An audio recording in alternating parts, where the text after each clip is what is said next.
Hey guys, so today we're going to be looking at a standard deck. So standard isn't something that I do that often. I don't really like standard all that much.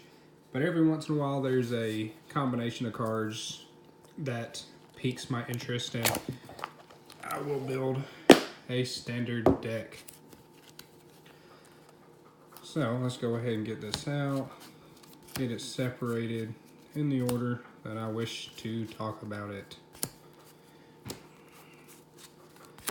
So while I'm doing this, I'll go ahead and talk a little bit just so that there's no empty space. I'm running a list that's very similar to this in MTG Arena. There's a few differences from this to Arena, and we'll go over some of those differences as I'm kind of talking about the deck. So to start this list off, we're going to start with lands. Field of Ruins. In paper, I only have 2 Field of Ruins, so I've got these in here just as fillers for now. So the deck wants to run 4 Field of Ruins. 3 Sun Petal Groves, 4 Scatter Groves. The biggest thing we can do with this is cycle. Most of the time we do want to cycle this and not play it, and I'll go over why here in a little bit. Running 4 plains and 7 forests, so 10 basics, and it's important that we have plenty of basics in our deck for what we're wanting to do. So we're running 1 Settle the Wreckage, 2 Dustodons. So 1 Settle, path our opponent's board if they attack in. Dustodon, destroy all creatures, power 3 or greater. We can aftermath it to return all creatures from our graveyard to our hand. One of the differences, Arena, I'm running 3 Settles, not these. And the main reason is because in real life, I only have the 1 Settle, so you make do with what you got.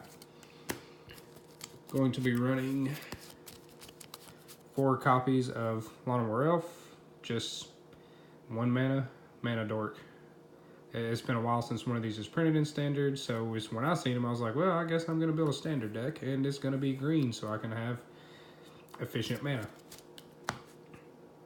Ooh, cast out. 3 cast out. Flash gets rid of any non-land permanent, and if they're not playing a lot of non-land permanents, we can just cycle this to get another card because we're probably not going to need it. 2 Stealaways, another flash, but it exiles a tapped creature and opponent controls. A little bit of card filtering. We've got 4 Adventurous Impulse, and what this is 1 mana. You look at the top 3 cards, reveal a creature or a land from among them, put it in your hand, put the rest on the bottom in any order. The biggest thing we're wanting to search for is Field of Ruin. So this right here will help us dig 3 deep to try to get us as close to the Field of Ruin as possible if we haven't already got one. And another way that we have of kind of filtering through to try to get us closer to our Field of Ruins, running 3 Merfolk Branchwalkers, 2 mana, 2/1 that explores when it enters the battlefield. And what Explorer is you reveal the top card of your deck. If it's a land, you can put it in your hand. If it's not, you can put it back on top or put it in the graveyard. If it wasn't a land, your creature gets 1 counter. So it kind of gets us closer to these, our Field of Ruins, and it's just value. Having a 2 mana 3/2 on turn 2 is pretty good. To help us out with that aspect, we're running 2 copies of Jade Light Ranger, 3 mana 2/1 that explores twice when it enters the battlefield. So let's look at some of our beaters, actually all of them. Gideon of the Trials, 3 mana, 3 counters, +1 until your next turn, prevent all damage a permanent would deal. First 0 until end of turn, he becomes a 4/4 that's indestructible, and you prevent all damage that will be dealt to him. And the last one is you get an emblem with, as long as you control a Gideon Planeswalker, you can't lose the game and your opponents can't win the game. Oh yeah.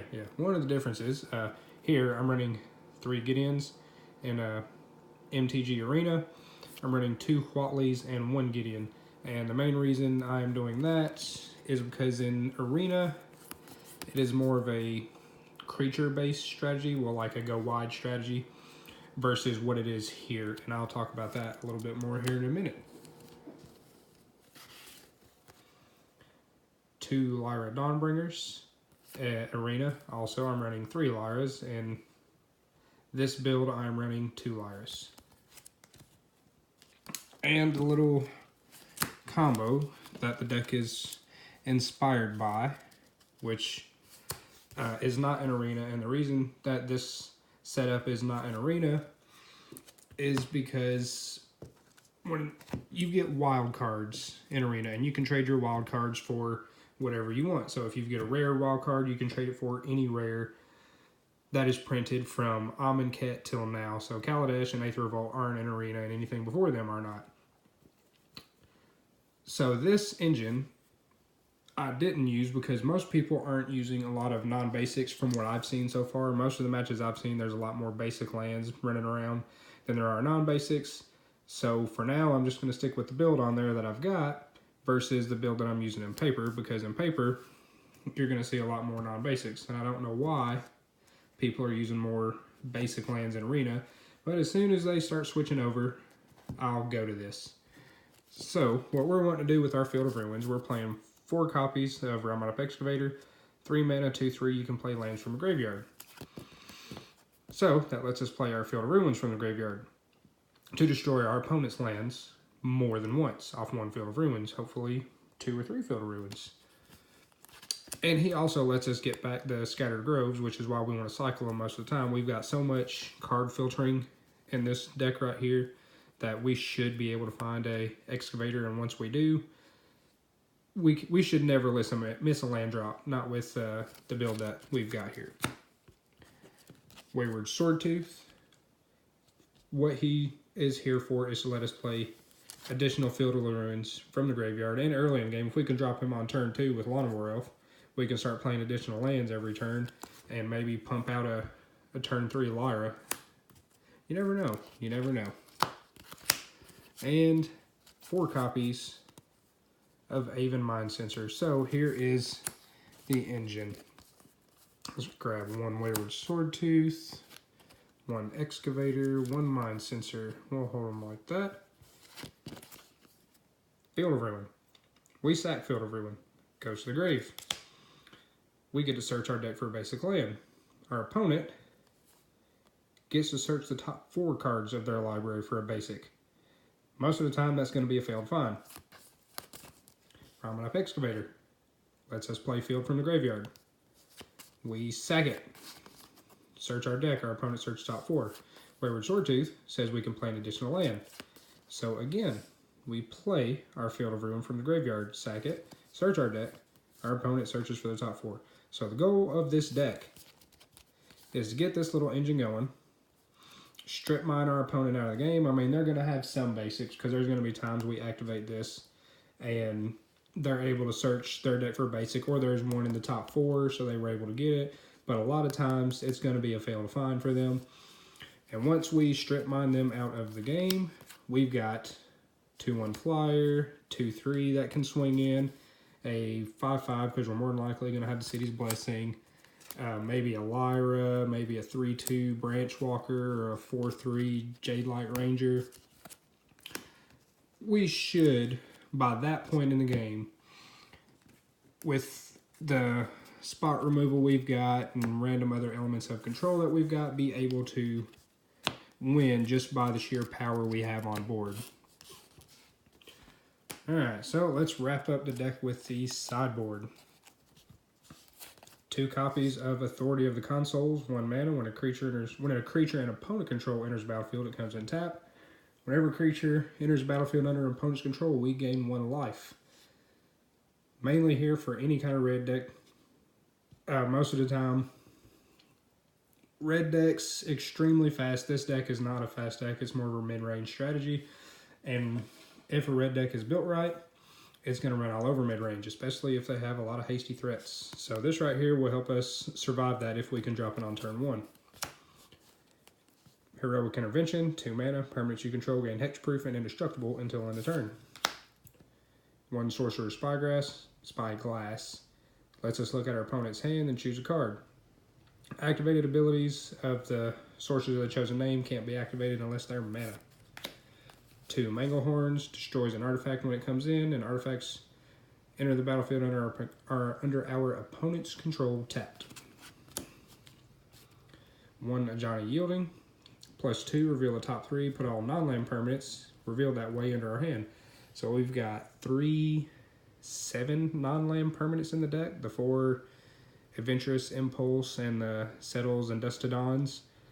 So the likelihood of us hitting 3 non-land permanents, well, there's quite a few lands. So the likelihood of us actually making hits off this is pretty strong.